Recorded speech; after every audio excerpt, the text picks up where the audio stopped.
欢迎收看 T 阅读，我是主持人林芳颖。今天我们要跟大家介绍的是 TVBS 新出版的一个小说，就是我手上这一本《操控》。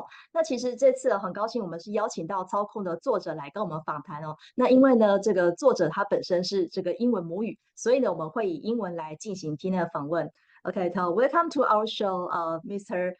Thornton and JR. Okay, well, I can call you JR. So please say hi to our audience.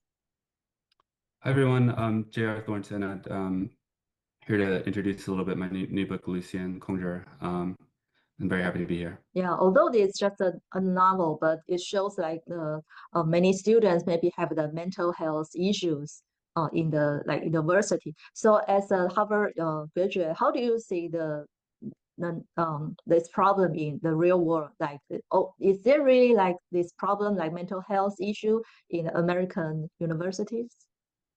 You know, I left university now quite a while ago, so I can speak about my experience and then what I've read Ah, in these right. papers and whatnot. Yes. And I think maybe I was sort of part of the last part of the generation before it became really front and center the way it is now.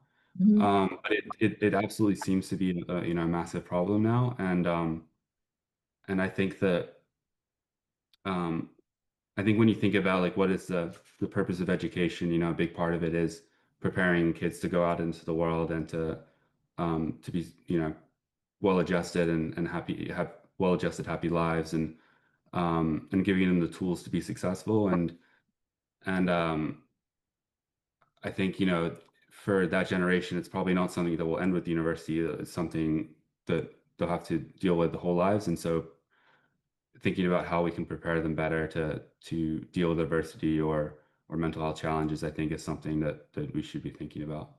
Mhm.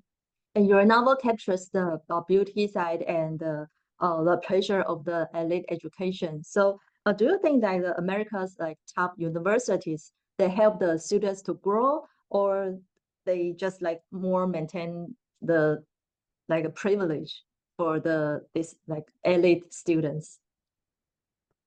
It's a great question. I think speaking from my own experience, absolutely grew and developed as a result of the experience. I think it's probably the four most important years of my life, definitely in schooling. Mhm. Um, the exposure to different types of people you get there, not just incredible professors, but also your classmates, is really transformational, I think, for me.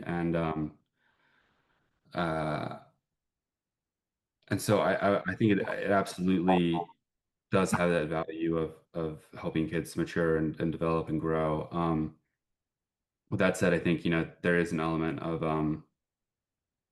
it kind of maintaining the status quo, and we put a lot of emphasis on credentials in our society, and um, you know, just because someone has this school or that school in their resume, it changes the way people see them, and they're the same. You know, they could be the same person, but just because they went to school, one school or the other, they get treated differently, and I think that's something that is worth reflecting on. And you know, do we put too much value in some of these names? And I don't know the answer, but it's something I noticed for sure. Yeah. So studying in Harvard for you spent 4 years in Harvard, right? Yep. Yeah. So how did it like influence on you? Yeah, I mean, as I said, like it was incredibly important 4 years, and it um I really think is the more four most important years of my life in terms of developing.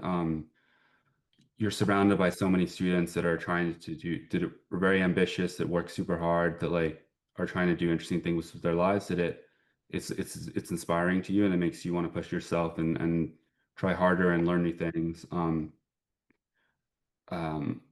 so that's on like a general level. Specifically, when it comes to writing fiction, for example, you know, I was able to take classes there.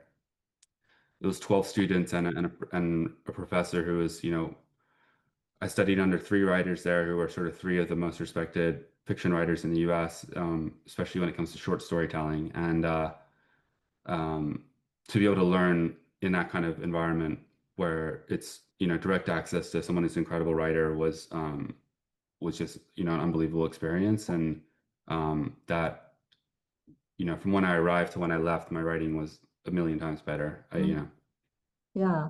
So actually, you're not because we always think that the person who writes a novel, maybe he's just like he's only a writer, but actually your job now is you work for the AC Milan, so it's a totally different job. So could you tell us like how you're doing, and introduce us your life recently? Yeah, so I guess I began this job about 2.5 years ago. I'm working for AC Milan in a chief of staff role, doing strategy and business development across the sort of commercial and marketing areas for the club. And yeah, it's very different. I was ready for something very different. I was ready for a new challenge. I'd spent since I left college, I'd been writing full time, and I got to the end of Lucien, and I didn't have an idea for a third book that I was really passionate about. And these books take so long to write that I was like, if I don't have a great idea now, I shouldn't start something that in a year I'm going to think is bad. And so I started thinking about other things I could do, and sports always been a huge part of my life. I played tennis to a high level growing up, and loved football as well. And so started looking at opportunities there. And I'd say where it's similar is like it's still I think writing fiction is a lot about problem solving and finding creative solutions to issues, and I think that this job is similar as well. It's a lot of problem solving. It's a lot of thinking of new ways to do things, and so in that sense, there's overlap. So you haven't had an idea to when to write your next novel, right? Now I have some ideas. I've had some time to think about it, so but still, the problem is right now I don't really have time, but hopefully in the future.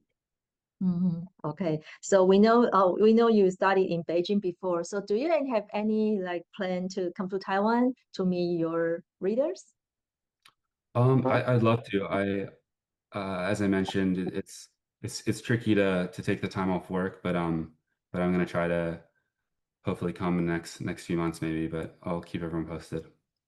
Yeah, because now we publish this is in traditional Chinese, and the other edition is simplified Chinese. And we know you will publish the English one for next year. So maybe there will be Italian edition or other languages, right? Hopefully, let's see how these ones do, and then no, that would be fantastic. But yeah, the English version comes out in March in the US. Okay, so thank you for your time to share your ideas with us with your book Lucien, and the Chinese name 操控. So thank you for your time. Thank you. Thank you so much. Okay, see you next time. Bye bye. 想看最完整的新闻内容，记得下载TVBS 新闻网 APP。